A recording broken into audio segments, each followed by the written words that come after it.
G'day, John Armstrong from Ruralco Water here with your weekly Southern Basin market update for Wednesday the 24th of September.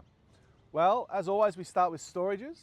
At the moment Southern Basin storages are at 67% compared to 82% this time last year. With no significant rainfall forecast over the next 8 days and irrigation use increasing, we expect to see these storage levels drop.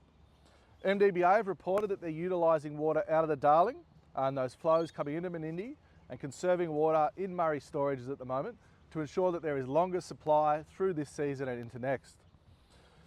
The other big one that we're getting lots of comments and questions about at the moment is the IVT out of the Goulburn into the Murray. So that will occur on the 15th of October where it will be opened. A volume of water will be announced in the time period between now and then of how much that will be open for. And it'll be the same as last time, which is essentially a lottery where all of the applications are put in, given a random number, and the Victorian Water Registry will select at random which parcels come out of the IVT, out of the Goulburn into the Murray. For more information on this, contact your local Ruralco water broker. Well, in the temp market, the continued dry conditions after we had that bit of welcome rain a couple of weeks ago, it's been dry since, and we've seen that put upward pressure in the allocation market. Below choke in Vic and SA, prices around 285 to 295.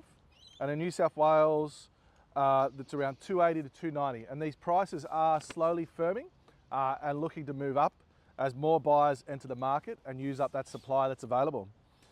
In the Goulburn, prices around 255 to 260. Similarly, with low allocations there and a lack of rainfall, we are seeing increased pressure in that allocation market, firming those prices up as well. And a similar above choke in Vic and New South Wales. Same story, we're seeing a slow firming of prices there again. And in the Bidgie, we're seeing trading at around that 230 to 240, which is pretty steady for the last couple of weeks. We are seeing an increased interest in intra-season forwards, that's forwards within this water year.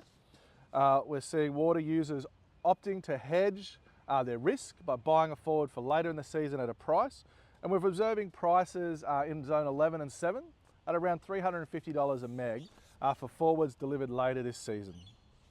Some important reminders coming up. October the 1st, next week, will be the next allocation announcement for New South Wales and Vic in the Southern Basin. And then the 10th of October, we have the risk of spill announcement and update for Victoria. So we'll see then where the risk of spill is at and any update or forecasting from the resource manager about when potentially we could see a low risk of spill declared. In the permanent market, so since completion of the Commonwealth Open tenders, we have seen a fair bit of activity in that permanent market, particularly in high security New South Wales and high reliability in Vic, as some sellers who have previously sold to the Commonwealth are entering the market to rebuy, or others are looking to secure some long-term need with capital that's available. Other options in that market space at the moment are the Aboriginal Water Entitlement Program. Talk to your local Ruralco water broker about that. That is still open and they are still buying in certain valleys. EOI 1, obviously that was the second lot of tenders after the first lot last year shut. That was for everyone who was in an IIO or in the Goulburn who was excluded on those first round of tenders. We are again awaiting any day now the Commonwealth to make an announcement of what they're doing here. They are talking to IIOs in New South Wales and SA just to work out the best process going forward. For the latest update and the best market advice, talk to your Ruralco water broker. Thanks.